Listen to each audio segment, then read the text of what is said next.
Hey, what's up, guys? Bienvenue au Powerhouse Podcast, le podcast pour les entrepreneurs en construction. Je suis votre host, Rinaldo, expert marketing, accompagné de mon co-host. Claude Arthur, consultant de transformation numérique, Sup, ça va bien? en pleine forme. Yes, pour un autre épisode ici.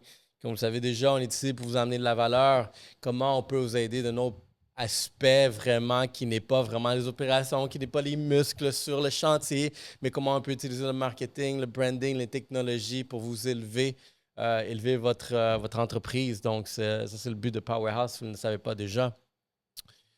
Juste avant de commencer, aujourd'hui, on a un super épisode qui va porter sur le branding et le marketing. Je pense que, tu sais, vraiment, on a remarqué que les entreprises commencent à le voir, que, tu sais, quoi, se distinguer, c'est super important, mais c'est pas nécessairement juste mettre un logo, puis mettre une publicité, puis croiser les doigts que ça va rentrer. Il y a un processus, il y a une culture qui vient avec ça, puis ça, c'est qu'est-ce qu'on va aborder aujourd'hui. Mais avant tout, et je voudrais remercier notre commanditaire, fier commanditaire Lognet. Donc, c'est le fournisseur d'Internet commercial pour vos chantiers de construction. Pourquoi vous faites affaire avec Lognet? Parce que vous êtes dans un espace temporaire, vous avez besoin d'une connexion qui est fiable, vous avez besoin vraiment de la rapidité, mais surtout une équipe de support. Parce que quand ça ne marche pas, Lognet est là pour vous aider. Donc, comme je vous dis, vous les appelez, demandez une consultation pour recevoir un devis. Ils vont vous proposer le meilleur prix. Puis, eux autres, ils se rendent souvent où est-ce que les gros ne se rendent pas. Donc, allez sur lognet.ca, allez demander un devis et commençons cet épisode avec Powerhouse. Yes. Dis-moi, Claude, comment ça va? En pleine forme. Hey, j'ai vraiment hâte de parler du sujet d'aujourd'hui. Yes. Marketing, brand, ça c'est genre les deux topics qui m'excitent le plus. Yo, pareillement, man. Je trouve que c'est vraiment intéressant. Puis au niveau de la construction, c'est pas quelque chose que les gens, tu sais, tu y penses, mais des fois le monde sont comme, oh, pourquoi je mets du temps sur le marketing? Ça m'a jamais rien rapporté. Moi, je fais toujours du bouche à oreille. Mais je crois vraiment qu'il y a une grosse puissance au marketing et surtout au brand pour le long terme. Je crois vraiment à ça énormément. Et je crois que c'est important d'en parler aujourd'hui par rapport à la construction. Définitivement, tu sais, admettons, une marque en ce moment qui a complètement compris c'est quoi, genre, le branding, par exemple, qui se définit, tu sais, quand vous avez déjà tous vu le gros S blanc d'un carré rouge, c'est Synergie, coffrage Synergie. Une grande entreprise, puis comme eux autres, j'admire beaucoup leur branding puis le marketing qu'ils font derrière ça parce qu'ils sont visibles, comme, puis aussi ils ont la notoriété. Ouais. Mais notoriété, c'est ça que le mot-clé qui vient avec leur type de branding, c'est que partout où est-ce qu'il y a un chantier, ça risque d'être eux qui sont là. Puis ils font en sorte de s'afficher tout le temps. Ce S-là, c'est comme Superman, qui est partout. Oui, c'est ça. Mais j'admire comment ils font. Puis ils ont compris l'ère du numérique. Ils ont compris vraiment le pouvoir de s'afficher. Parce que, tu sais, quand tu es rendu un des top joueurs de l'industrie, tu sais, tu fais ce type de branding-là, pas pour nécessairement attirer de nouveaux clients, mais c'est pour montrer les muscles, on va le dire, les vraies choses. Flex. Exactement, c'est un flex. C'est pour voir vraiment c'est qui est partout, c'est qui est disponible et c'est qui les gars les plus fiables.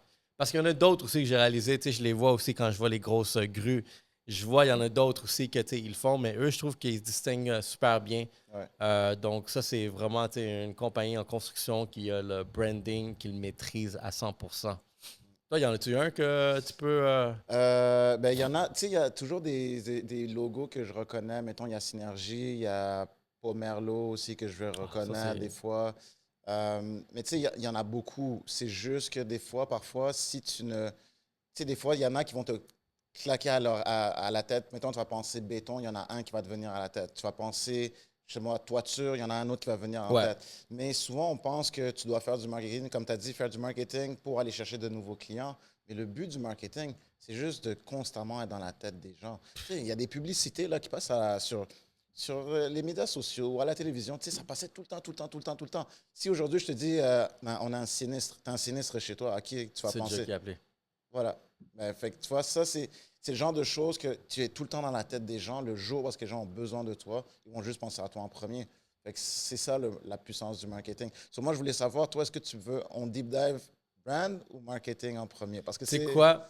Vu qu'on est dans le branding, puis je trouve que le branding, si on voit le processus, quel vient en premier, moi, je mettrais le branding comme étant genre vraiment l'élément qu'il faut réfléchir en premier. Parce qu'une fois que vous avez défini votre branding, vous allez pouvoir voir quelle activité quelle fonction marketing vous allez pouvoir suivre par la suite. Exact. Puis le branding, comment je le classifie, c'est comme la personnalité de l'entreprise. Le branding, c'est pas nécessairement un logo, c'est un sentiment, je dirais même.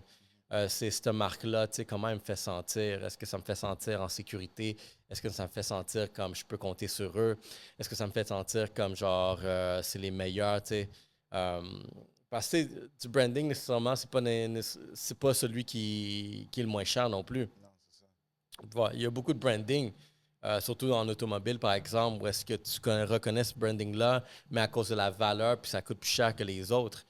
Fait que ça, c'est des brandings aussi qui peuvent être attribués, tu sais. Fait que quand tu t'associes à un type de branding, parfois, tu sais, vraiment, si tu une marque plus de prestige, tu t'associes avec une qualité, je suis comme, tu sais, comme, ben, moi, j'ai choisi eux autres.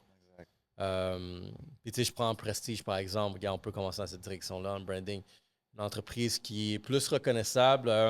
Chez ici, on est dans la Rive-Nord. Je sais pas, je les vois beaucoup plus souvent parce qu'ils sont à côté. Je sais pas, toi, si dans ton coin, tu es dans la Rive-Sud. Mais ton Clôture Prestige. OK. Ah non, je ne les vois pas. C'est Clôture, ouais, c'est... Mais tu sais, eux autres, regarde déjà le nom. Il a été sélectionné comme... Tu sais, puis leur site web, il reflète ça aussi. Fait que il va y avoir genre vraiment un suivi, tu sais, tout est balancé. Mais eux, ce que je pourrais dire que c'est cool, c'est que où est-ce qu'on peut, tu sais, tu parles d'être visible partout, mais eux, c'est leur flotte de camions. Ouais. Tous leurs camions sont imprimés, prestige, prestige, prestige, prestige. Puis ils en ont plusieurs camions. Euh, peut-être une douzaine, peut-être moins, quelque chose comme ça, mais je sais qu'il y en a une variété. Moi, je pense qu'il y en a justement un. Ben, ils sont dans mon coin. Mais tu vois le camion passer, tu sais déjà, genre, c'est... Exact. Fait que je trouve que ça, tu sais, ma question pour vous, guys, est-ce que vous avez pensé à soit brander votre camion? Parce que, tu sais, honnêtement, ça marche, je trouve, parce que tu vas être dans le trafic, le camion à côté là, qui va être brandé, genre, tu sais, admettons Prestige dans ce cas-là, numéro de téléphone. Tu vois, même comment il a été brandé, tu sais, tu peux voir, genre, OK, j'ai payé un petit peu plus cher pour avoir un bon packaging de mon camion, que tu le vois dans le trafic, puis tu es comme... Mais ça t'arrive pas des fois, tu vois un camion pour la première fois, tu sais, c'est brandé X, là tu te retrouves encore dans la route, puis tu le vois encore, puis tu es comme, ah, c'est-tu le même camion? Là, ton cerveau, il commence à faire l'association de, il commence à reconnaître, puis tu le revois, puis tu le revois. Tu sais, sans que ce soit de grosses marques, là, des fois, brander ton camion, brander les vêtements du Ouais. monde, leur donner des affaires qu'ils peuvent porter en dehors de la job, c'est tellement une façon facile de faire du marketing, puis de comme promouvoir ton entreprise, genre at large, là, comme, c'est fou, là. Ben, tu sais, le branding aussi, il pourrait aller dans ce côté-là, tu sais, comme tu dis, donner des matériaux, tu sais, à tes employés, par exemple, même à tes Des clients. trucs, des chandails, n'importe Tu sais, ça, quoi. c'est la culture. Parce qu'admettons, si je prends par exemple où est-ce que ma conjointe travaille, eux, leur branding, mais tu sais, vraiment un genre de notoriété branding qu'ils font avec leurs employés, par exemple, c'est que ils leur donnent, chaque nouvel employé va avoir un manteau North Face, genre Oh. léger, tu sais, de printemps-automne, là. Mais tu sais, sur le bas du manteau, il y a le logo, puis tout, c'est vraiment l'entreprise. Mais le fait qu'ils ont sélectionné North Face, tout le monde sait c'est la qualité de North Face. Ça vient avec un poids, je suis comme. Fait que l'employé, il y a une fierté, je suis comme check, genre, check mon manteau North Face, mais il y a l'entreprise. Fait que, tu sais, il y a ça, tu sais. Fait que je pense même pour investir peut-être un peu sur, admettons, une marque, une commodité, une marque quand même assez connue comme un North Face, par exemple, et tu mets ta marque là. Tu sais, on a des hivers ici, tu sais, on a des températures qui vont devenir beaucoup plus froides avec le temps. Fait que, tu sais, c'est un petit quelque chose que tu sais, tes employés peuvent porter. Tu sais, ça, en construction, des fois, tu sais, ils vont salir. Fait que, ce serait peut-être les contremaîtres qui porteraient parce que c'est pas eux autres qui vont salir les mains, mais ils sont plus à gérer. Mais autant, tu sais, pour des employés, tu sais, leur donner peut-être des outils vraiment qui expriment la promotion de ton brand peut donner Exact. un sentiment de culture puis qui peut être reconnaissable. Mais tu vois, il y a un truc que tu as dit puis que je vais ajouter par rapport au brand. Tu sais, tu as parlé de sentiment. Il y a une affaire que j'ajouterais, c'est que pour moi, le brand, c'est surtout, c'est quelle est l'opinion que les gens ont sur ta business pendant que toi, tu n'es pas là. Ouais. Fait que c'est autant clients, autant tes employés, autant quelqu'un de nobody qui ne te connaît pas. C'est quoi la première impression, le sentiment que tu dis? qu'il a quand il regarde ton entreprise. Puis l'enjeu, c'est pas juste, comme tu as dit, un brand, c'est pas un logo, c'est pas des couleurs. Ça, c'est juste une identité visuelle pour qu'on te reconnaisse. Mais ton brand, c'est, par exemple, ton employé, je sais pas moi, il rentre au Tim Hortons. Okay, tu as 2 employés qui rentrent au Tim Hortons. Ils sont tous habillés avec les vêtements de ta compagnie. Fait que le monde le voit.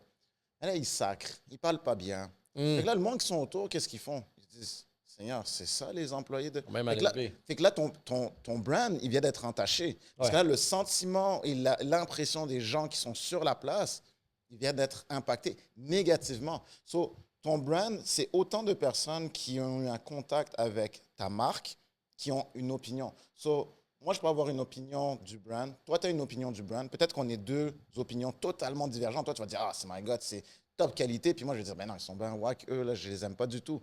Mais l'objectif de la compagnie de construction, c'est faire du branding, c'est-à-dire d'influencer les gens à penser toutes de la même manière. C'est-à-dire que si j'ai, par exemple, une compagnie de construction que moi, je veux promouvoir qu'on est high-tech, haut de gamme, qu'on fait des gros projets. Et ça, c'est du travail que tu dois faire pour influencer les gens là-dedans. So, ça va de tes messages marketing, ça va de qui tu recrutes, ça va de comment tu formes ton monde à interagir en public, comment est-ce que ta compagnie de construction interagit avec d'autres compagnies de construction. Tout ça, ça a un impact sur le sentiment, tu vois un peu. Puis, on n'y pense pas. On n'y pense pas assez souvent. Dans la construction, combien de fois tu vas parler avec une compagnie, tu vas dire, oh, eux, la toiture, ils sont comment? Hey, c'est crise de cave, man. Chaque fois qu'on est sur un chantier avec eux, ils sont de même, ils sont comme ci, ils sont comme ça. Mais ça, c'est ton brand. Ça, c'est ton brand. Puis il faut que les gens comprennent que ton brand, c'est omniprésent. C'est ce qui fait toute une différence. Compagnie qui se fait poursuivre pour truc des commandites. Qu'est-ce que tu es obligé de faire après? Changer de nom, fermer la compagnie, réouvrir. Pourtant, toute ton expertise, elle est là. Tu sais faire ce que tu es supposé faire. Mais là, ton brand, ta réputation vient d'être entachée. Ça, c'est l'affaire avec du branding. C'est une réputation, mais un branding, regarde, ça prend du temps à bâtir. Ça prend vraiment du temps. Puis tu peux le briser en très rapidement. Quelque chose qui me vient en tête, j'allais dire en ce moment par rapport au branding. Fuck, regarde, ça va me revenir. Damn, je l'ai au bout de la tête. Je l'ai au bout de la langue, je veux dire. OK, non. Ah, perdu. Je l'ai pas. Mais il y a justement, tu vas sûrement le retrouver, là, mais tu vois, le brand aussi, il y a les clients, il y a les employés. Tu sais qu'il y a la pénurie de main-d'œuvre où on cherche, en fait, on pénurie de main-d'œuvre compétente. Comment tu fais pour attirer des personnes compétentes à venir travailler dans ton entreprise? C'est ton brand.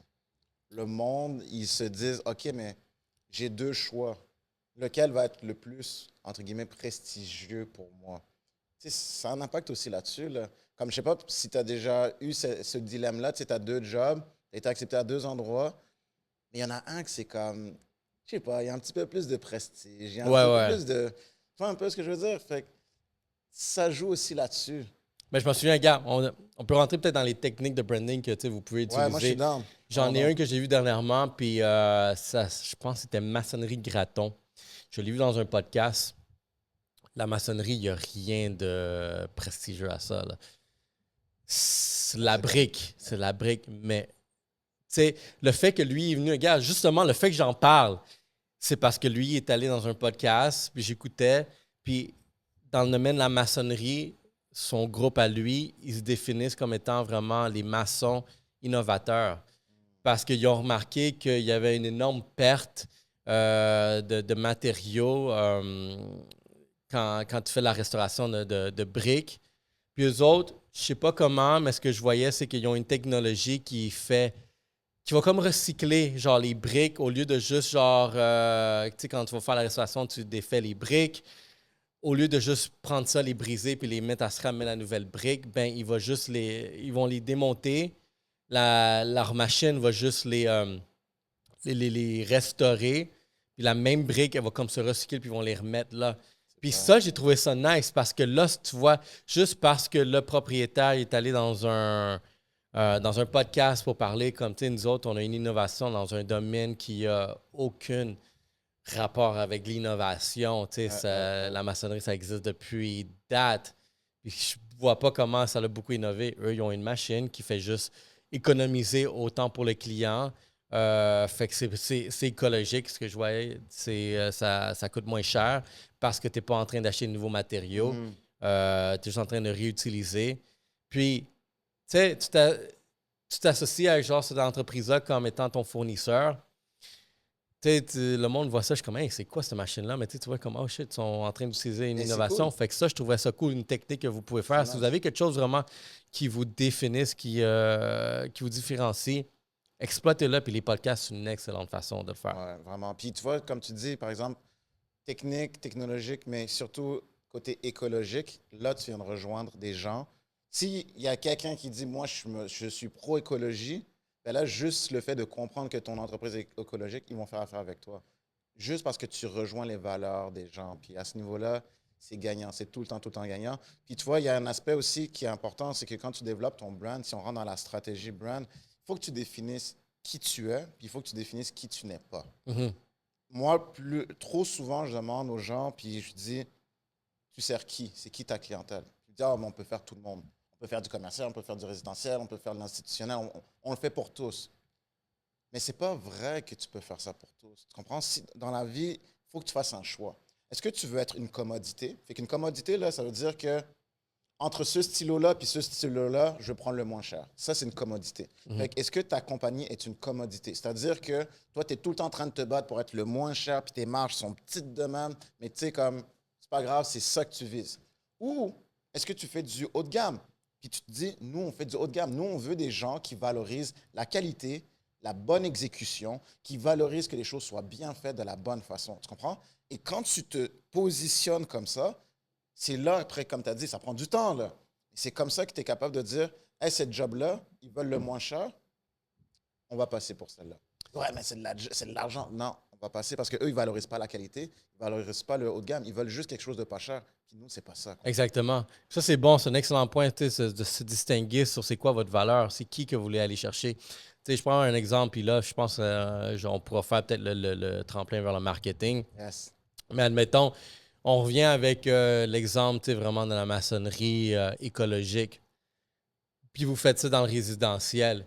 Moi, si je serais peut-être en développement des affaires marketing, un ciblage que je ferais, ça serait vraiment, je me prendrais dans un quartier. Puis admettons, je vais aller restaurer la brique des maisons résidentielles. Je me prendrais dans le quartier. J'irais déposer mon flyer à tout le monde qu'il y a une borne électrique. Ah, tu vois, Fait que ben oui. si ton mot-clé, c'est écologique, le propriétaire d'une voiture électrique, déjà là, vous pensez d'une certaine façon pareil. Tu vas lui Exact. laisser ça, puis la personne va voir vraiment ton dépliant, whatever, ton accroche-porte écologique, de toute façon, ça. Tu sais, comme c'est des valeurs, puis on sait Ça, c'est déjà que vraiment les bon. voitures électriques, c'est pas qu'est-ce qu'il y a de plus bas de gamme. Tu sais, Non. oui, ça Ouais. commence à être beaucoup plus abordable pour tous, Mhm. mais c'est certains types de personnes qui vont avoir cette voiture-là. C'est ça. Ils pensent C'est une déjà comme valeur. ça, c'est une valeur pour eux. C'est comme, hey, je veux plus je veux plus prendre de l'essence, j'ai pas envie de polluer, fait que je recherche une alternative. Fait que ouais, 100%, ça c'est une vraiment bonne approche. Puis c'est là que tu commences à créer ton persona. Tu commences à te dire, OK, comment est-ce que mon client idéal pense? Il pense comment, puis il agit comment, puis c'est quoi ses habitudes de vie, c'est quoi, à quoi il croit, c'est quoi ses valeurs dans la vie. Et quand tu comprends ça, ben là, tu orientes tout ton marketing justement comme ça. Puis justement, je vais avoir ta définition. C'est quoi pour toi le marketing? Ça représente quoi? C'est quoi du marketing? Quelqu'un il dit. Parce que c'est flou. C'est Moi, flou, je te ouais. cache pas que un an plus tôt, là, tu me dis c'est quoi du marketing? Bon, je vais te dire c'est des pubs. Non, Je mais sais. ça prend du temps parce que, pour moi, le marketing, ça a pris du temps de définir c'était quoi et pouvoir répondre à cette question-là, mais je peux le dire en un mot, c'est de la relation. OK. Du marketing, c'est de la relation. Dans le fond, ce que tu veux, la job du marketeur va être de bâtir des relations avec des clients potentiels. Puis ces clients potentiels-là, tu vas leur faire donner une relation qui vont vouloir devenir tes clients. Puis une fois qu'ils sont clients, le marketing continue parce que tu dois préserver cette relation-là J'aime ça, en man. faisant J'aime ça. la rétention. Fait Ouais. qu'en faisant la rétention, la loyauté, la relation continue. Parce que, admettons, ça se peut que tu ailles, je prends un exemple, un client que j'ai eu.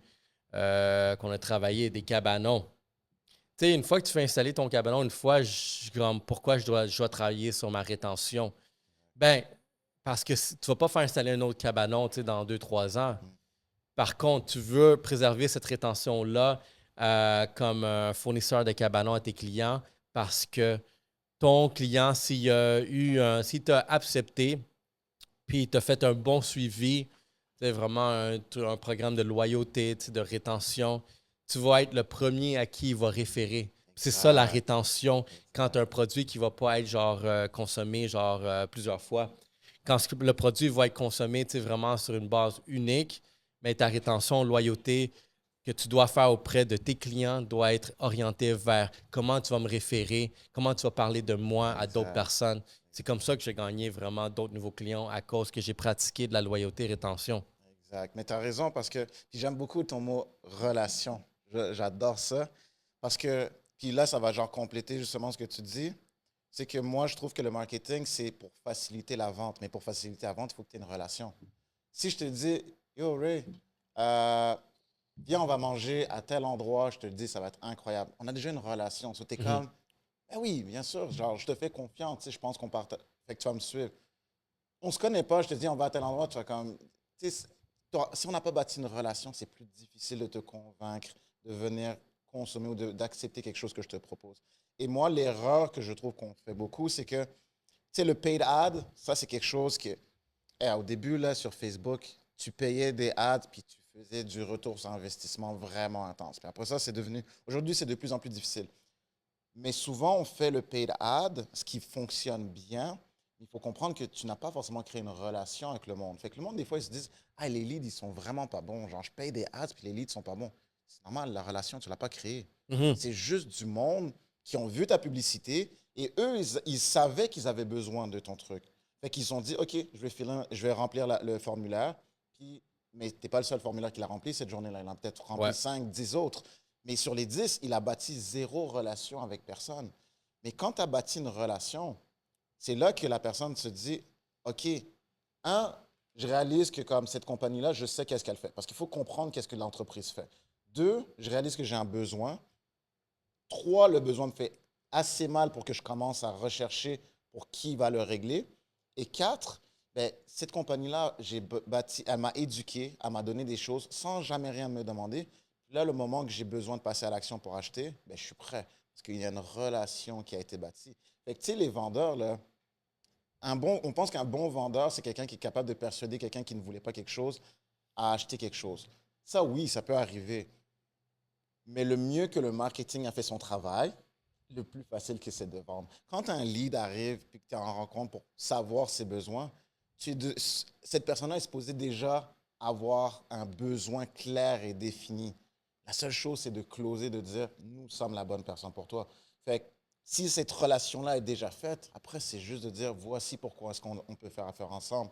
Fait que relation, j'adore ce mot-là, vraiment. Puis je trouve que c'est justement, si les gens font du bon marketing, les ventes, c'est facile. C'est vraiment, vraiment plus facile. Mais après ça, comment est-ce qu'on fait du bon marketing? C'est quoi les bonnes stratégies? Parce que je te cache pas que moi, je trouve ça tough. Ouais. C'est pas que c'est tough dans la. Comme il y a un concept, il y a des façons de faire, mais je crois pas que les gens le font aussi bien qu'ils pourraient le faire. Ben, tu as dit quelque chose qui est très négligé dans le marketing. C'est comme une des premières bases, c'est savoir qui tu vas cibler, puis tu le fais, comme tu l'as dit, un persona. Pour ceux qui ne savent pas c'est quoi un persona, dans le fond, un persona, c'est que tu vas bâtir le profil de ton client idéal. Tu peux le bâtir basé sur des expériences que tu as déjà eues. Tu peux le bâtir sur vraiment qui tu souhaites cibler. Habituellement, une entreprise qui fait son travail, ben, tu peux développer peut-être 2 ou 3 personas. Va pas plus que ça parce que ça devient Non, trop ça devient trop. complexe, là, Ouais. puis c'est trop d'activités. Mais tu sais, ton persona comme va être. Pense exactement, tu sais, vraiment. Regarde à tous tes dernières clientes, c'est qui cette personne-là. Que tu as adoré travailler Qu'est-ce qu'ils ont avec, en là. commun, tous ces clients-là? Fait qu'admettons, OK, ben, c'est un monsieur dans la cinquantaine. Il est semi-retraité, on va dire. Il gagne bien sa vie. Il voyage régulièrement, les croisières dans le sud.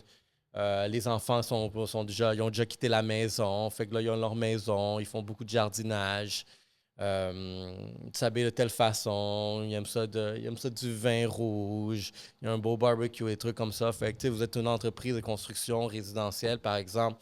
Ben, ça, c'est votre persona. Fait que comment vous allez le rejoindre? N'oubliez pas aussi que dans votre persona, donnez-lui un nom, donnez-lui une personnalité. Il s'appelle Gérard, par exemple. Gérard, il a travaillé comme, on dit, un fonctionnaire, puis là, il a fait son argent, ils sont aisés, ils sont bien, Exact. ils sont éduqués, puis c'est ça. Ça, c'est la personne que tu vas cibler, dans le fond, pour peut-être, tu vas aller faire son pavé uni. Exact. Fait que pense à ce profil-là, parce que quand, mettons, tu vas faire ta publicité, et tu sais déjà comme, ah oui, comment j'essaie d'atteindre Gérard. Ben, comme je vous ai dit, Gérard, ben, il voyage régulièrement. Fait que dans ta publicité Facebook, par exemple, ben, tu veux peut-être cibler quelqu'un qui est propriétaire d'une maison, mais quelqu'un qui voyage régulièrement, quelqu'un qui se préoccupe aussi de son jardinage. Mhm. Fait que ça, c'est comme juste des métriques que tu vas aller genre cibler sur Facebook, basées sur le persona que tu as bâti. Puis à partir de là, ben, tu vas pouvoir aller cibler tous les Gérards. Fait que ça va être une technique de marketing, comme je vous dis, qu'assez souvent, on va juste dire, OK, ben, je veux cibler, admettons, Laval, les personnes avec des maisons, puis je vais mettre ça d'argent, puis vas-y. Oui, c'est un bon début, mais comme quand vous le savez exactement, plus définément, parce que une autre chose pourquoi c'est important de connaître Gérard, par exemple, vous savez déjà que les enfants ils ont quitté la maison. Il n'y a plus peut-être le même soutien à la maison pour faire certains travaux. Fait que vous, c'est quelque chose que vous allez mentionner dans votre communication. Vous allez le mettre comme, regardez, genre, cassez-vous pas le dos. Ouais. Laissez-nous faire la job dure, puis vous allez pouvoir juste profiter les résultats qu'on va vous amener. Exact. Ça marche bien, ça. Ça, c'est vraiment bon. Puis, tu vois, il y a une affaire aussi, c'est que quand tu fais du bon marketing, c'est pas de dire, mettons, hey, nous, on utilise. Tu sais, c'est pas de se parler de qu'est-ce que tu fais ou comment tu le fais, mais plus justement, comme tu as dit, comment tu vas bonifier la vie de la personne. Tu vois un peu? Fait que comme, mettons, tu fais, je sais pas moi, de l'aménagement paysager. Ben, tu sais, dans ta stratégie de marketing, de communication, de message, oui, tu expliques que tu fais de l'aménagement paysager, mais si tu es capable de représenter le bien-être d'un couple, justement, de cette personne, de ton persona, suite au fait que tu lui as fait l'aménagement paysager, tu sais, comme profiter de votre cours d'une nouvelle façon. Tous vos invités diront waouh quand Ouais, ils vont ouais. venir vous voir, tu vois un peu. Fait que là, tu es comme vraiment, c'est le sentiment, c'est ce sentiment-là que tu veux comme projeter, que la personne fait comme OK, ouais, c'est ça que je veux. Moi, je veux que les gens, quand ils viennent, ils font comme waouh, genre, ma maison est incroyable. Puis l'affaire, c'est que il y a une différence aussi entre faire du marketing pour du B2C versus faire du marketing pour du B2B. Ouais. Deux choses totalement différentes. B2C, fait que si on se parle du personnage, genre une personne, c'est sa maison, c'est du résidentiel. Lui, justement, si tu vas chercher ses émotions, ça va vraiment plus, Tout compris. ça va vraiment plus le chercher. B2B, c'est différent parce que là, dans le B2B, la personne qui doit prendre la décision, elle ne veut pas se tromper. Elle veut pas, on ne veut pas la pointer du doigt à la fin de l'année puis dire hey, toi, tu nous as choisi une compagnie qui nous a fait perdre, je ne sais pas moi, des centaines de mille. Fait que cette personne-là, ce n'est pas par les émotions forcément que tu vas aller la chercher. Tu vas plus lui démontrer que hey, nous sommes une valeur sûre. Et le fait que tu nous choisisses, tu vas voir qu'à la fin, le monde va comme gratifier cette décision-là. Des fois, c'est une personne, des fois, il y a plusieurs personnes dans le comité, mais B2B, viens pas y commencer à dire hey, ta vie va être belle et c'est ça. Dis-lui juste que, comme, regarde, pas de casse-tête, on est fiable, voici notre pédigré, voici avec qui on a travaillé. Allez les voir, demande-leur s'ils sont contents aujourd'hui. Et c'est comme ça que dans le B2B, les gens prennent les décisions. Fait que, comment que tu vas véhiculer tes messages par rapport à du B2C, par rapport à du B2B, c'est hyper important d'y penser. C'est vraiment, vraiment pas la même chose. Honnêtement, t'as frappé vraiment le bon clou. Nail the spot, je voulais le dire en français, mais ça sonne mieux en anglais. Mais non, exactement. B2C, ça représente vraiment, tu veux combler une émotion. B2B, tu veux combler vraiment qu'est-ce qu'une entreprise veut le plus? Veut sauver de l'argent et veut sauver du temps. Ouais, exactement. Exactement. Fait que si ton message est orienté vers ces éléments-là, tu sais, c'est là, c'est pour là encore là comprendre c'est qui que tu vas cibler, tu sais. Puis, admettons, si tu fais du B2B, par exemple, j'ai un cas actuellement en soudure. Fait que, tu sais, oui, il fait de la soudure pour les entreprises, mais là, c'est comme, OK, il veut aller cibler peut-être les entreprises de métal. Fait qu'on parlait, tu sais, OK. Fait que toi, tu serais genre un- tu irais aider genre la compagnie de métal. Fait que qu'est-ce que tu voudrais combler derrière ça? C'est que, gars, moi, j'ai l'expertise, je vais faire la job beaucoup plus impeccablement, avec moins de fautes, plus rapidement, et tu vas faire plus d'argent. Exact. Voilà. Mais c'est ça, c'est de pinpointer. Genre, des fois, souvent, tu vas te dire, hey, ça, souvent, c'est les enjeux qui arrivent quand tu travailles avec des compagnies qui sont dans notre domaine. Nous, ces enjeux-là, on te les enlève. Tu ne les auras pas, ces enjeux-là. Parce qu'on est plus rapide, plus efficace, plus qualité, etc., etc. Fait que souvent, c'est de relever tous les enjeux qu'une personne peut avoir. Et c'est comme ça que tu bâtis ta relation. Ouais. Parce que, tu sais, si je m'en viens pour essayer de te combler un problème, avant de te persuader que je suis la solution, que notre entreprise est la solution à ton problème, il faut qu'on bâtisse une relation. Puis pour bâtir une relation, il faut que je puisse te montrer que j'ai identifié quelles sont tes peurs. Fait que là, si je te dis en passant, je sais que ça c'est quelque chose qui t'inquiète, ça, c'est quelque chose qui t'inquiète, ça t'inquiète. Là, tu vas comme, ouais. Ben, regarde, toi, ça, là, c'est pour ça que ça arrive. Mais nous, voici comment on fait les choses, puis c'est différent, ce qui fait que tu n'auras pas à t'inquiéter de ça. Là, tu es comme, oh, tell me more. Mhm. Maintenant, voilà, la relation se crée. Mais l'affaire, c'est que personne ne fait cet effort-là de bâtir cette relation-là. Mais comment tu bâtis une relation? Tu éduques, tu éduques, tu éduques, tu éduques et tu éduques. Le plus que tu éduques sur tes médias sociaux, puis là, on parle de organique, tu crées du contenu pour expliquer tout le 360 de ce que tu fais, de ton industrie, pour que quand la personne dit, hey, aujourd'hui, j'ai besoin de ton corps de métier, mais là, la relation a été bâtie parce que tu les as tellement éduqués sur comment que tu fais les choses, puis comment que tu vas éviter toutes leurs inquiétudes. Et là, de cette façon-là, ils vont se dire, OK, nous, on veut faire affaire avec eux. Parce que la relation a été établie à travers tout ce qu'ils font. Fait que, tu sais, bâtir une relation, comprendre ton persona, faire la distinction entre B2C, B2B, puis avoir un message clair, je sens vraiment que c'est comme les fondements pour faire du bon marketing. Parce que le moment qu'ils vont appeler puis ils vont te dire hey, j'ai besoin d'un devis, là, ça va pas être si compliqué que ça que d'avoir de Exactement. l'argent. Ben, regarde, puis j'enchaînais ce que tu dis par rapport à l'éducation. Si on peut parler de technique marketing, ben, le marketing, tu sais, assez digital, il y a une tendance qui s'est créée qui est le tunnel de vente. Le tunnel de Ouais, vente, c'est un entonnoir. c'est très bon. Puis chaque étape de cet entonnoir-là a une mission. Fait que la première, le plus haut, c'est le plus large. Ben, le but de cette étape-là, c'est la sensibilisation de marque. Ouais, C'est que tu vas être présent. Le plus tu es présent, le plus le monde, ton client potentiel te voit en sa face éventuellement quand il va avoir besoin de tes services ou de ton produit. Ben, c'est toi qui viens parce que tu l'as juste affiché. Mais quand tu fais la sensibilisation de marque, ce que tu veux essayer de bâtir derrière ça, c'est commencer à éduquer au niveau de qu'est-ce que je fais, c'est quoi mes valeurs, qu'est-ce que je représente, comment je peux venir t'aider. Tu sais, dans ce tunnel-là, par la suite, tu vas avoir une autre, l'étape qui va suivre. Parce qu'une fois que tu vas avoir filtré, tu sais, vraiment, si toi, tu fais du haut de gamme, puis tu es en haut, puis tu le dis, moi, je fais du haut de gamme, bien, tout plein de monde qui veulent ce service-là, mais ils ne cherchent pas du haut de gamme parce qu'il y a un prix associé dessus, ben tu vas les filtrer, puis tu vas passer à la exact. prochaine étape qui vont être les personnes que maintenant, tu as filtré les personnes qui ne cherchent pas de haut de gamme.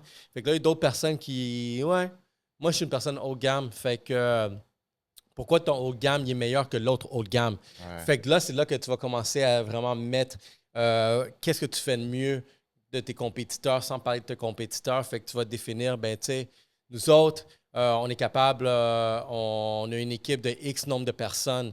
Fait qu'on est capable de faire la job beaucoup plus rapide, beaucoup plus facile. Fait que c'est ça le haut de gamme derrière parce qu'il y a un prix associé à faire avoir vraiment du monde sur le terrain. Ah, les produits qu'on utilise, c'est vraiment la matière première, c'est top. ouais, On utilise ça pour faire ça, ça, ça.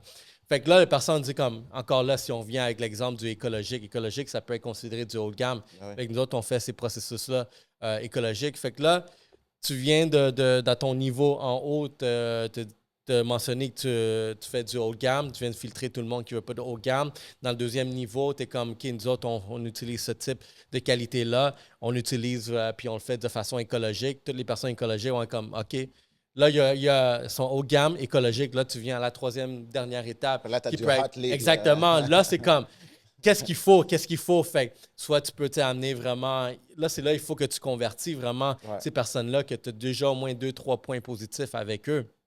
Puis, ça va peut-être finir vraiment, tu sais, peut-être à un prix comme on a une promotion. Hey, d'ici peut-être à la fin de ce mois-ci, tu prends un rendez-vous avec nous pour la saison, ben tu vas avoir X, X, X, whatever. C'est à toi de travailler ça, tu sais, voir vraiment qu'est-ce qui était plus à l'aise.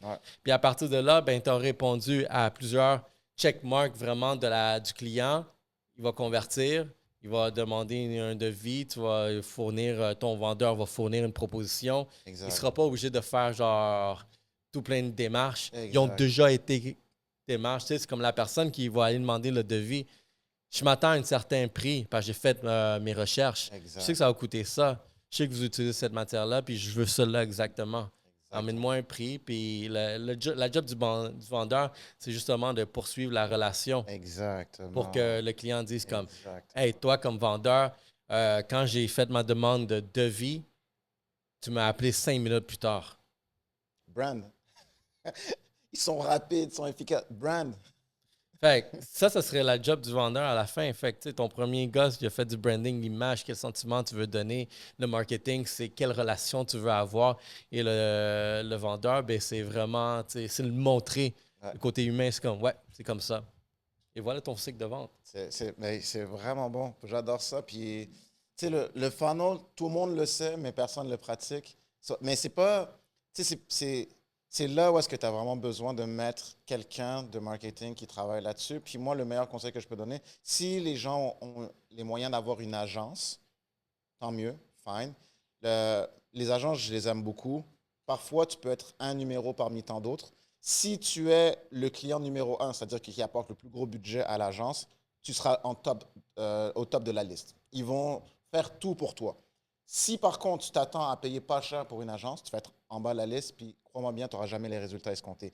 Fait que moi, la chose que je recommande au monde, si tu n'as pas un gros budget, tant qu'à ça, prends-toi un salaire que tu vas mettre, je sais pas moi, 50 000, 60 000, whatever. Prends une personne de niveau, on va dire, intermédiaire, puis prends-la à l'interne. Puis cette personne-là est à 100% dédiée à développer le marketing de ton entreprise. Fait que tu sais qu'au moins, elle n'a pas d'autres personnes à gauche et à droite. Puis tu peux prendre un freelance, puis encore là, ça revient au même. Freelance, tu sais, tout le monde a 24 heures dans une journée. Fait que freelance, des fois, il va donner du temps, des fois, non. Si tu prends la personne à l'interne, elle est dédiée qu'à ton entreprise, puis qu'elle peut juste t'aider à bâtir ça, justement, ton funnel de vente. Puis si je reviens à ton funnel de vente, tu sais, au début, tu avais dit ce qui est large, c'est comme les plus cold, fait qu'ils ne savent pas trop, ils regardent et tout ça. Mais eux, c'est un persona, c'est une façon de penser que tu dois communiquer avec eux. Et après ça, tu as les warm. Là, ça, c'est une autre façon de communiquer avec eux. Puis après ça, tu as les hot. Les hot, eux, c'est ce que tu aimes le plus. Il faut savoir communiquer avec eux. Mais comment tu fais pour passer de cold à warm et à hot? C'est toute une stratégie de communication et tout ça. Et c'est là où est-ce que quand tu as une personne à l'interne qui prend le temps de penser à ça à 100%, c'est toujours gagnant. Moi, je recommande toujours au monde, mettez votre équipe de marketing à l'interne. Vous êtes une compagnie de construction, ayez votre département de marketing à l'interne. Ça commence par une personne, puis après ça, deux, puis après ça, trois, puis après ça, quatre, puis après ça, à un moment donné, tu as une machine de guerre qui fait en sorte que comme ta compagnie, elle est juste très, très, très performante. Puis tu as dit le vendeur qui rappelle dans 5 minutes. Mais ça, c'est le brand, justement. Ça fait partie des. C'est quoi les valeurs de l'entreprise? On est rapide, on offre de la qualité, on offre un service client hors pair. Fait que c'est pas normal qu'on reçoit un lead puis que ça prenne 72 heures avant de rappeler le lead. C'est 5 minutes où il doit y avoir un point de contact, un email qui est envoyé automatiquement qui dit hey, on vient de recevoir, actuellement nos heures sont fermées, on vous rappelle dans les premières heures demain. C'est ça. Puis c'est là que tu mets marketing et technologie et la technologie. C'est là que tu commences à les mettre ensemble. Et ça demande, c'est une stratégie, ça, tout ça. Fait. Ouais, non, c'est des super bons points. J'adore où est-ce que c'est allé. Je trouve que vraiment, on a résumé vraiment, en gros, vraiment le processus. Je pense qu'on aurait même pu élaborer plus vraiment du côté de vente. Qu'est-ce qui peut être fait de plus, mais vraiment pour vraiment, la première étape, quelque chose qu'on remarque beaucoup, tu sais, les compagnies de construction, c'est peut-être des lacunes qu'ils ont au niveau, genre, tu sais, l'image de marque. Puis je peux vous dire, l'entreprise qui pratique un bon branding, un bon marketing, ils ont du succès Tout le temps. à 100 Toujours. C'est pour ça Toujours. que remarquez, tu sais, vraiment les entreprises de construction, tu sais, les PME qui ils ont des bonnes flottes de camions avec un bon branding dessus. Ouais. Plus ils ont des camions, plus tu sais déjà qu'ils pratiquent un branding Ouais. comme il faut avec ça, jumelé avec un bon marketing. Fait que ça peut changer complètement une business. Puis, tu sais, tout dépendant, c'est quoi, tu sais, vos objectifs de votre entreprise. Là. Si vous pensez faire un exit éventuellement, mais que les personnes qui veulent peut-être racheter ou auxquelles vous voulez vendre l'entreprise, mais ils savent déjà qu'il y a un branding, qu'il y a un marketing qui a été établi, ça, c'est Oh une my God. valeur ajoutée. Ben oui. Ça, vous pouvez vendre l'entreprise beaucoup plus juste parce que vous avez investi dans le branding et le marketing. Contrairement à une entreprise que, ouais, on a l'équipe, on a la main-d'œuvre, mais il n'y a pas d'image de marque qui vient avec. Exact. Ben, ça peut coûter moins cher, tu sais, vraiment, à la vente de l'entreprise. Tu sais. Encore là, tu sais, ça peut être une façon de le voir à long terme. Ouais. Non, c'est vrai. Mais tu vois, puis un truc qui est vraiment important, c'est que ton marketing, tout le monde en fait. Tu sais, même si tu n'en as jamais fait, tu as toujours fait tout le monde fait du marketing. Dès le moment que tu te dis, ben moi, c'est du bouche à oreille, tes clients font du marketing. Tes clients sont assez loyaux pour faire ton marketing. Mais aussi, tu fais du branding. Parce que l'expérience que les gens ont eue avec toi ou avec ta compagnie, c'est ce qui fait qu'ils en parlent. Ils ont une opinion. Hey, j'ai une bonne opinion, je te réfère ce client-là ou je parle de ton entreprise. Mais il faut faire attention. Toutes les personnes avec qui les entreprises de la construction interagissent, que ce soit une autre compagnie sur laquelle vous travaillez sur le même chantier, que ce soit vos employés, que ce soit un client direct, quelles que soient les personnes avec qui genre, vous interagissez, faites attention de l'opinion qu'ils vont avoir sur vous et qu'ils vont dire ou chuchoter à l'oreille de quelqu'un d'autre. Ça, pour moi, c'est le message le plus important du branding, c'est que vous devez toujours être A1. Toujours, toujours. Moi, j'ai travaillé avec des entreprises, ils sont persuadés qu'ils sont super bons, mais quand j'entends ce qu'on dit sur eux en arrière, tu sais, c'est comme, ouais, mais tu te rends même pas compte que comme il y a du monde qui aurait pu te référer puis qui réfère genre le voisin d'à côté parce que justement, ils te blairent pas. Puis dans votre marketing, c'est la relation, le message, comment il est véhiculé, qu'il soit vraiment clair, puis avoir un persona à qui tu t'adresses. Tu sais, adressez-vous pas à tout le monde. Moi, je pense que c'est les choses les plus 100%. importantes à ce niveau-là. Puis je pense qu'une entreprise, comme tu as dit, qui fait un exit, qui a un marketing, un brand de fou, je veux dire, c'est succès assuré. Là. Wow. Puis, comment vous avez trouvé ça? J'ai bien aimé. Genre, honnêtement, c'est super synchronisé, tous les points. Je pense qu'on a touché les bons points. Fait que, si vous voulez, si vous êtes intéressé vraiment à en savoir un petit peu plus, écrivez en commentaire, posez-nous des questions. J'adore les questions hyper compliquées. Parce que ça nous permet, si on n'a pas la réponse, ça nous permet d'aller fouiller pour vous. C'est Ouais. un peu ça qu'on veut livrer ici avec ce podcast-là. Vraiment, c'est des réponses à des questions. Plus la question est tough, plus nous autres, on devient meilleurs aussi parce qu'on va avoir la réponse. Ouais, exact. Cool, man. Merci Plaisir. beaucoup. Un autre Powerhouse Podcast. Let's go. Shit, on a fait 45 minutes juste.